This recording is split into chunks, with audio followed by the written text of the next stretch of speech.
I got one of those little bitty things that you can't see that turns it all off. You know. It's called the do not disturb mode. Shut up, James.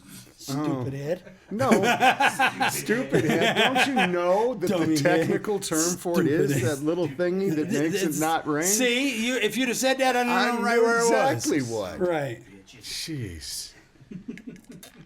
People with their real terms is just driving me crazy.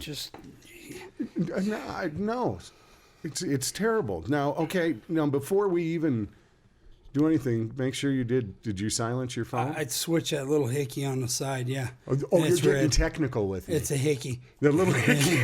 I don't even want to know about the relationship you have with your phone. I got several little hickeys that I have to deal with on occasion. Man, you and Siri are tight. No, we divorced. Oh, you did? That's a whole other story. Yeah. It is. And we'll go into that sometime.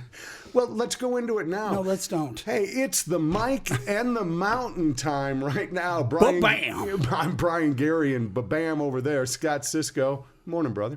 Morning. How are you? I'm just saying good morning because that's what I'm used to saying. Afternoon, brother. Good day. Good day, Crockies, Scott. Mike, just get on with the bloody show. Oh, you're from there. No. Okay. It was sounding like a South Millican accent. I couldn't really pick it up. Kind of Evans, Millican, Greeley-ish. I knew it was NoCo. No, totally NoCo, dude. no doubt. Well, NoCo, because everybody's moving from out there, man, and they're coming out here, dude. There's no waves, but dude, there's mountains. I'm trying to figure out where did that accent go. We just went from California to Sydney, and then I think we ended up in San Jose. That's what Critter Getter does, man. We're gonna bring it to you. Because we wondered what he does. You're going to make me choke on myself during this. Oh. No, look, no. You see? I didn't. All I said was, we should have a little light. No, it was facial expression. There should be the some facial kind expression give it away, didn't it? No, what I want is for us to somehow figure out in this podcast how to send an electrical jolt out to warn people that you're about to think of something wrong. Boobies! That's Sorry, cut. We'll edit that out. No, we won't. That's what I'm talking about. I bring that up because that's something near and dear to my heart, man. The pink little bow on the back. I mean, seriously, man, I am a full-blown hardcore supporter of Save the Boobs, man. This breast cancer is a beast and it's real, and people are suffering from this, man. And I'm serious. It's not just my love and passion for the boobs, but man, we gotta save the boobs, man. I mean, this is real shit, man. I understand completely, and that, my friends, is unfiltered Scott Cisco. That is part of the reason we said, when we get this thing rolling, we're either going to need to do a lot of editing or just splaining. We're going to have to do a lot of explaining. Oh, yeah. That's it. And what I want to explain today, man, this has been fun. I've had a lot of fun getting this thing rolling, and we already in a short period of time have created some amazing stories together. When you think about as we go through this in time, when I start tapping into some of the wild adventures that I had in radio with all of these famous people behind the scenes and that kind of stuff, which I can't wait to bring out because we want to tie all this together. Yes. My world that I came from was hanging with Dan and Shay and talking to Garth Brooks and going to George Strait and these kind of things, into your world, which is what those guys all wished they could do. When you see them and you talk about, when I would interview people, and what do you like to do? What is it you like to do when you're not on the road? Right. And what you're doing is what every one of those would love to do. Seriously. No, they always say that inside of every actor, they really want to be a singer. And every singer really wants to be an actor. I got you. I think every country singer really wants to be a mountain man. And I'm telling you this. And there's something about this life that I've experienced already. You've got me already. I'm dreaming of things I didn't dream of before. My mind has taken a completely different slant. And I know there's a greater evolution to come in all this, but what I'm feeling so far has been amazing. But the experiences we've already had, I got to say, what just happened to us recently with the bald eagle has got to be come on, one of man. the most amazing things that has ever happened in my life. And keep in mind, I've had some amazing things happen, just whether it be health victories, whether it be success in my career, all that. I can't think of any one of those instances that can compare to looking a bald eagle in the eye. We got to have that opportunity, Scott. Why don't you talk, first off, just talk about what it felt like for you to get to do this. Listen, I'm like I've told you before, brother. I'm going to try to explain it to you in English language, and I'm going to take you as close as I can to it. But truly, man, it's a spiritual feeling that when I was down there with that eagle in my hands, there was a one-on-one between me and the eagle. I could see what the eagle could see, and the eagle could see what I could see. I mean, I come in there, and I oftentimes use this terminology as the apex predator when I'm working with animals. They submit, you carry yourself with no fear, you move with intent. But with this eagle, it was a little different, man. I mean, there was no sense of carrying myself as the apex predator because we were in a rescue situation. So what was being portrayed internally through me to that bird that he could understand? And I know, man, this sounds crazy, dude. I mean, this truly does. For people that don't know me or haven't tapped into their gift yet, this can be a little out there. You know what I'm saying? But we are out there, but we're feeling it, and it's all about feeling and opening. That I think is kind of a goal that we want with all this, Scott. Absolutely. Is to get people to open up, to feel what is out there, and allow everything that is floating around, all the great spirits that are there, to get into you, man. Right? No, I agree. And that's what you did with this animal. Let me sum it up from my eyes, and then I want you to sum it up in yours. Me, as a guy who's just rolling with Scott on calls, the way I saw it, we had been contacted to have an opportunity to go help in a bald eagle rescue. We were told there was a bald eagle out in a farmer's field that was just standing there and was injured. And Scott, enthusiastically, like I've never seen him before. I would have swore somebody just said they found a 5-foot rattlesnake. Scott gets this look. He said, "We just got called for a bald eagle rescue. Let's go." And it didn't matter. And I believe at that time we had already clocked in about a 10-hour day.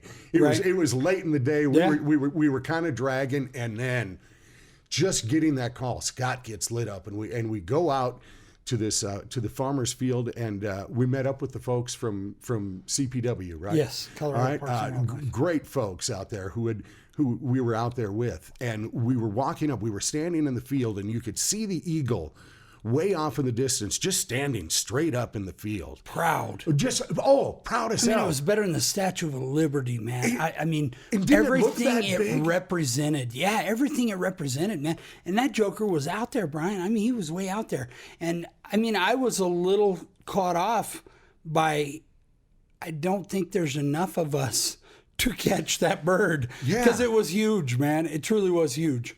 It was, and he just stood there. Mm-hmm. You know, to see a bird of that majesty just stand in the middle of a field, you know, without a snake hanging out of its mouth or something, you know, like that, but you knew it was feasting. Right. It was sitting there, and we walked up on it, and right as we got rather close to it, not too close, but probably within maybe 50 yards of it. Oh, golly, we were still 150 yards from that before it broke. It took off. Yep.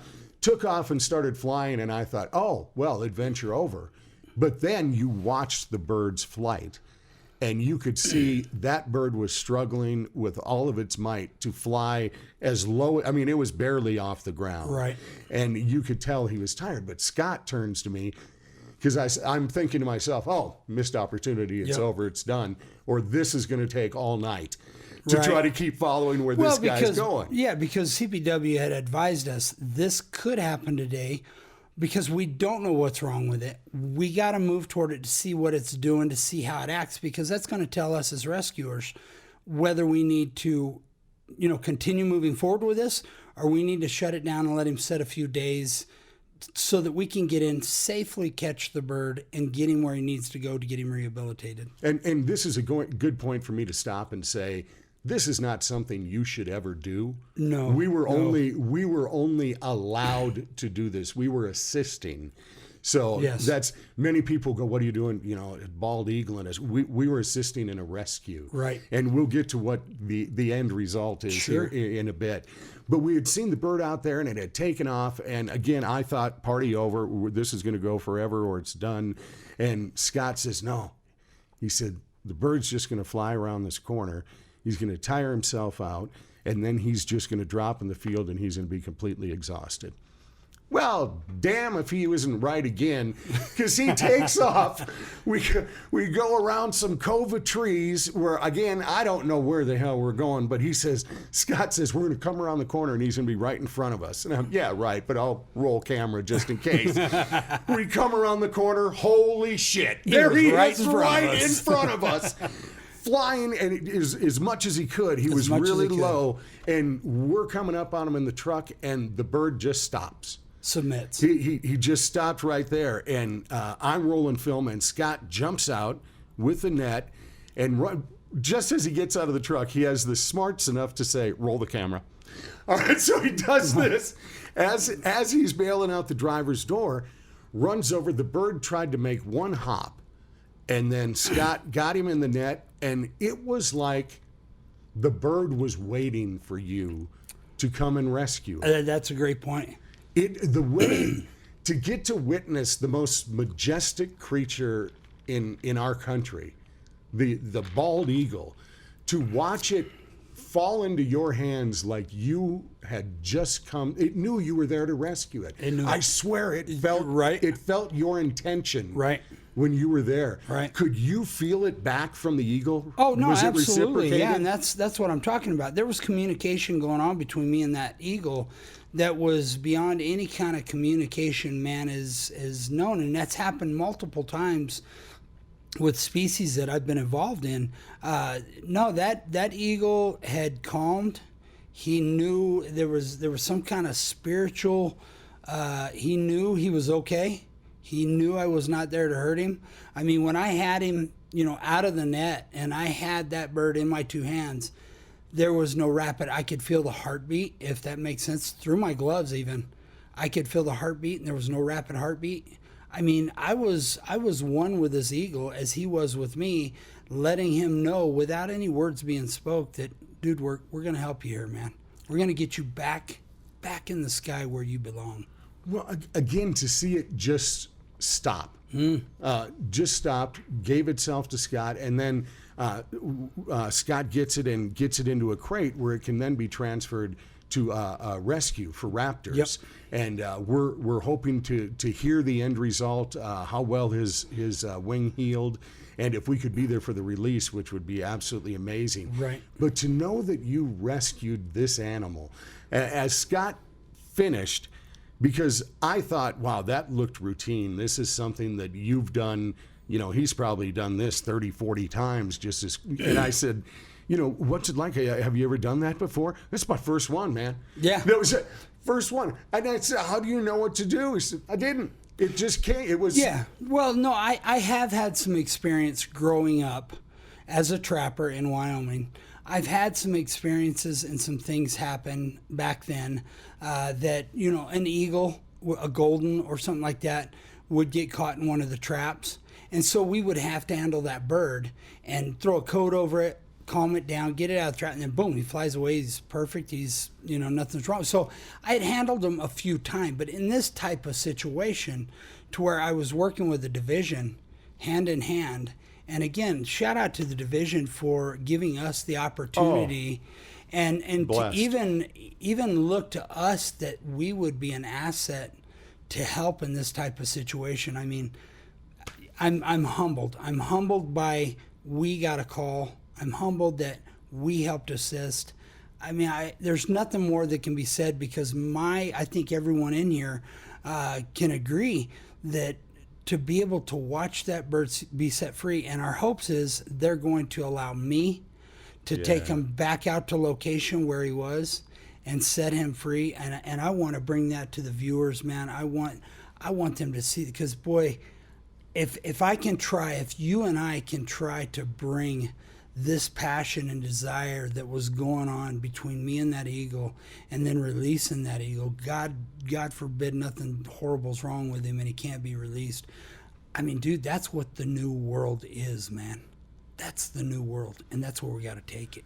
You know, I was doing filming, and I zoomed in when the bird was in the crate because I'm fascinated by the eye and the head of the eagle. That beak, when you see it up close, you see it in photos and you do all that. And I watch a lot of wildlife shows. I look at a lot of wildlife photography. To actually see it that close and to see the eyeball, I looked into its eye, and it has these two eyelids, you know, and the one like a membrane was covering his eye, and I thought, wow, he has a really milky eye right now. It doesn't look like he's well. And then that lid moved, and the full eye of the eagle looked at me, and I swear to God above, that bird looked right through me, he knew into me. He knew you. There was something you're talking about. I wanted to get a feel for your spiritual, you know, feeling for the bird when you did. Me just looking in its eye, I swear to you, I'm forever changed. Something happened when that bird looked into me that Scott talked about a connection, but I mean, words can't explain the feeling.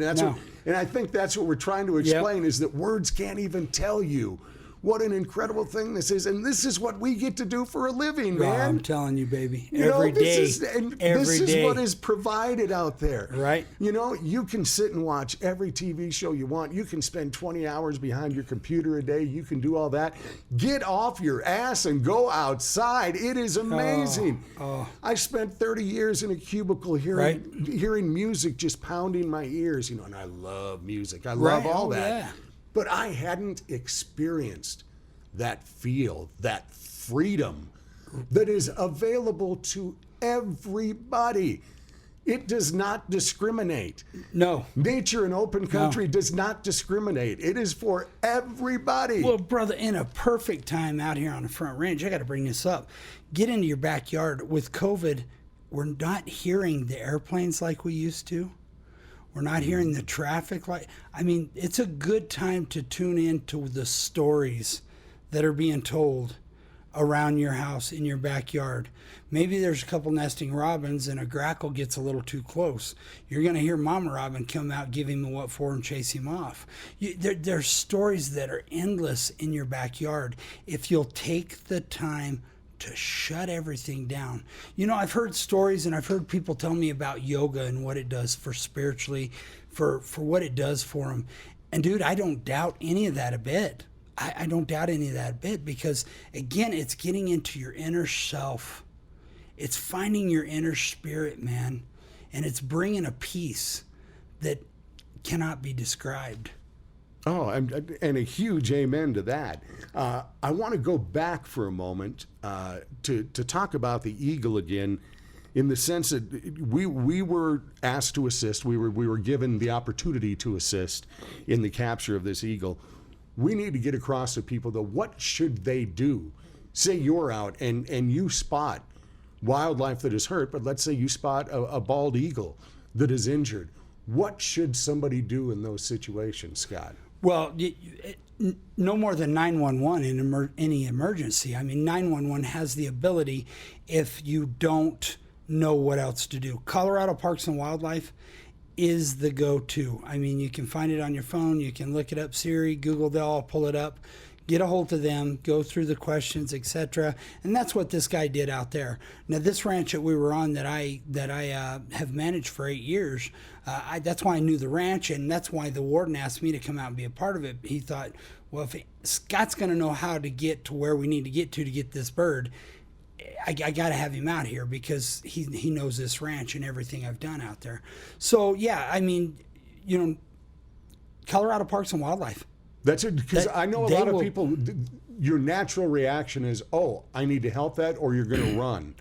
Yeah. But the potential for injury, if you're not experienced in handling something like that, the potential for injury is huge. You could hurt the bird or the animal worse than what it already is, or yourself. And let's be clear here. When it comes to the bald eagle, man, that's federal government. That's a federal thing, man. This is not something that you see it out there, it's injured, you're going to go grab it, box it up, and take it in. No, do not handle these birds. You contact the proper authorities to take care of the problem, man. When you, now as you can reflect, it's been a little while since you've done it, to think that in your hands was this bird that represents our freedom, that is tattooed on the arms of men and women who have served this country. And they are proud of that eagle. When you look at the back of a truck, and it'll have all the lights on it that piss James off, but there'll be a sticker or something as well. You know, No, I agree with you, man. To have that eagle in my hands, and I'm not going to lie to you, I did whisper a little something to him, and it kind of went like this: God help us. I thought if anybody's going to get the message to him any better, I thought I'd throw it out there for the...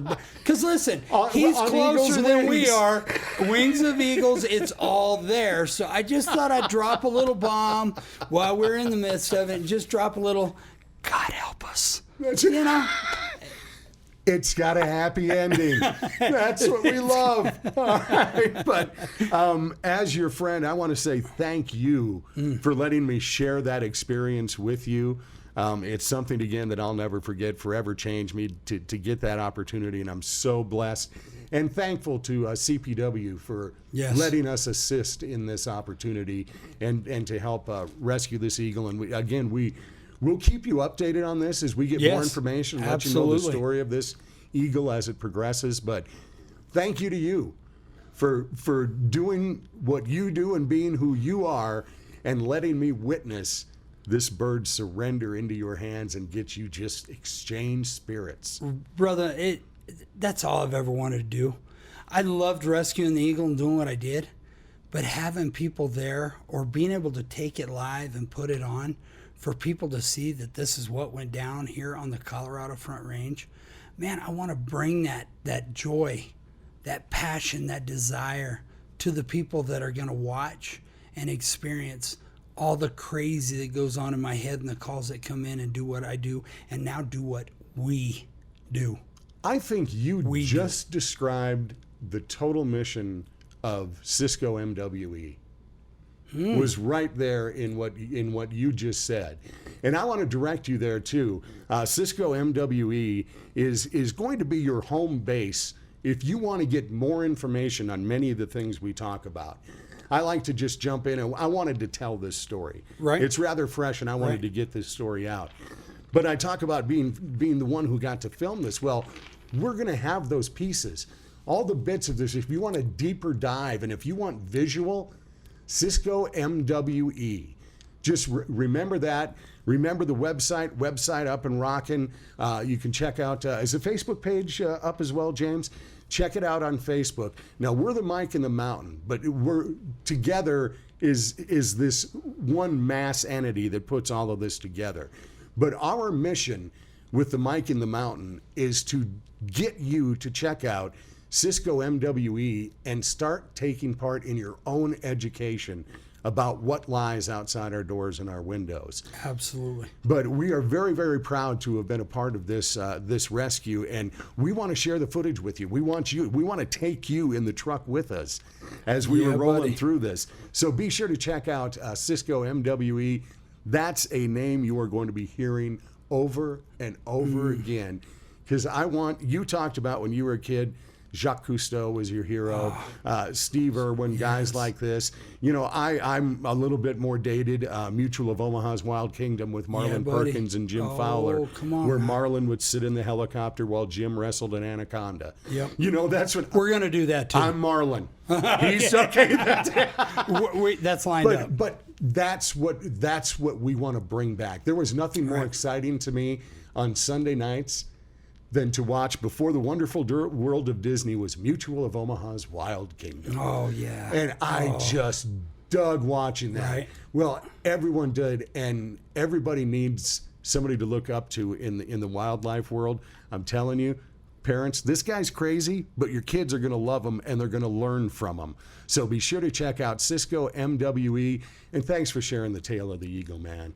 Hey, it's all about the tail of the eagle, baby. That's it. We have so much more to talk about and so many more podcasts to come. But thank you for checking out the Mike and the Mountain.